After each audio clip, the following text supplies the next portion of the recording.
Time to hold your feet to the fire here a little bit. I thought we were going to pontificate on that for an hour or two.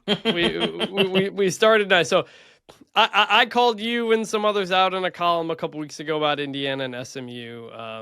We talked about this on your show last week. You later admitted you were wrong about Alabama waving the white flag on that. You originally had said Alabama should have been in, despite the losses of Vanderbilt and Oklahoma and whatnot. What was the thought process at the time?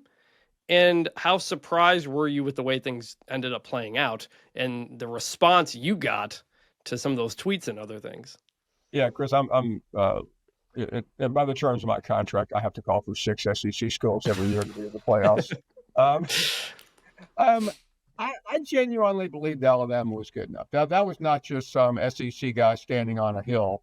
And I looked at the 3 SEC schools, the ones we've all debated for 3 weeks, and I felt like Alabama was the best one because they had the win over Georgia. That really mattered to me. Um, the mistake I made was to continue the fight after the playoffs began. Um, and I was sitting in Austin when I did something I rarely do is tweet. I've sworn off tweeting. Our team sends out stuff for the show, but I don't do a lot of personal tweeting. And I just couldn't resist watching the Penn State game just to take one more swing. And I'm sure that's the one that got a few of your colleagues riled up. One even called me, I was like an existential threat to college football, that I would have that mindset. And I read what you said, and by the way, I as a former columnist, I accept it all. I mean, I don't think I'm a sacred cow about anything I say or do, and I can be held accountable, and I have been held accountable, and I look pretty silly, but that's fine. We all end up looking pretty silly at times, and I never could wrap my arms around Indiana. That was one that bothered me. SMU bothered me. But Alabama took care of that by looking so inept against Michigan. It was the next morning I was in New Orleans, and I was on with Mike Greenberg, and he said, "So, yeah, typical Green." And I just I literally got. It wasn't a hotel towel. It was I took the sheet off of my pillowcase in the 2-star hotel we were staying at in New Orleans, and it just started waving. And I said, "I'm done." I mean, at some point you have to accept. What I really hate are SEC honks who never will give it up, who will say, "Oh, okay, yeah, but look at the talent. We'll win it on draft day." I mean, I am not that guy, and I think you guys know me well enough. Mm-hmm. Even though when it's over, it's over, and this fight is over.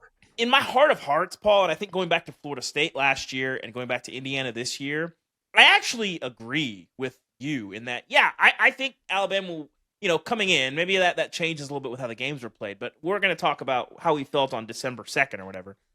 Yeah, Alabama was probably a better team than Florida State. And yep, Alabama I felt like was a better team than Indiana. But for me, I feel like when it comes down to the eye test and when it comes down to, well, I don't care that you went 11-1, we're going to put in this other team that went 9-3 because we feel like we played a harder schedule. And I think what that happens is you tell Florida State all those games that you won didn't matter. And then you tell, I think with Indiana, if beating bad teams or average teams was easy, everybody would do it. And I think to me, it's like I get where people are coming from, where it's the better team. But I generally agree that like when we lean too hard on, well, their schedule is really hard, I feel like we devalue the game. What do you take of that argument? Listen, I mean, I understand that, but when you primarily cover one league, which is the SEC, you do get a little close to the sun. I mean, I can admit that. Sitting here at the worldwide SEC headquarters, and I think we do overdo it, and we hear a lot of the Lane Kiffin chatter and things like that, but I believe it to a point, but I don't get hung up on feeling like I have to represent Indiana or Florida. I didn't like Florida. I didn't really think Florida State belonged last year, for some of the same reasons. But when I give opinions, I mean they are my opinions. They're not being ordered up from Birmingham or Bristol. and they're not always. I mean, sure. I can't sit here and say that you're not influenced by where you are every week. And for 14 weeks, I'm at an SEC game. So that doesn't mean I don't see the other games. I do. And I keep up with it like you guys do, but I just don't travel to them and I'm not exposed to them. And maybe if I'd gone up to Indiana and spent the day with Kurt Signetti, I would have better understood the story of how he completely moved his former team from JMU over to Bloomington and was successful, which is remarkable. But I would have liked to have seen him, as I said many times, play Georgia's schedule. I realize that's not possible, but when you sit there in Athens the night before the Tennessee game, and Kirby Smart takes you aside after the interview that you do with him and just goes ballistic over where he's ranked. I mean, you tend to be influenced by that. You could have just Googled Signetti, Paul. I mean, he does consistently. I didn't know who he was until the playoffs. when you look at the SEC season overall, why do you think that when you looked at the top of the sport, the Big Ten and Notre Dame passed the league this year? Yeah, I think it came down to a couple of things. The quarterbacks underperformed more than anything. We try to sugarcoat it, but Carson Beck wasn't that great. Ewers, for all of the fanfare about him, was underwhelming at times. Milroe was too.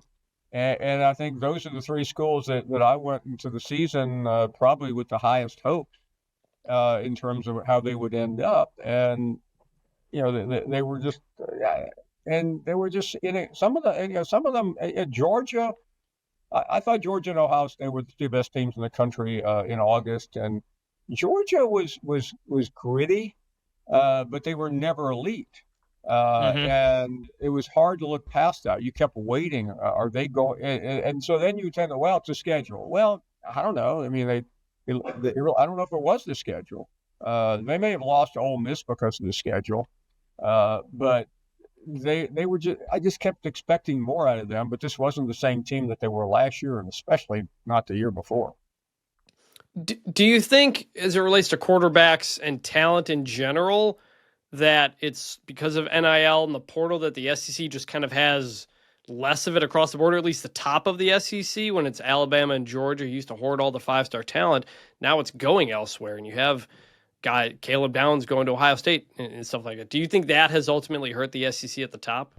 Without a doubt. I mean, I thought Caleb Downs leaving Alabama was the most significant move of the transfer portal, and it was significant, I think, as much as the fact that he left Alabama. The fact that he didn't go to Georgia affected Georgia very much too. I mean, think what he could have done for them. I mean, he's just that type of player, and there were all indications that he would go to Georgia. So yeah, I mean, that one really hurt, and that.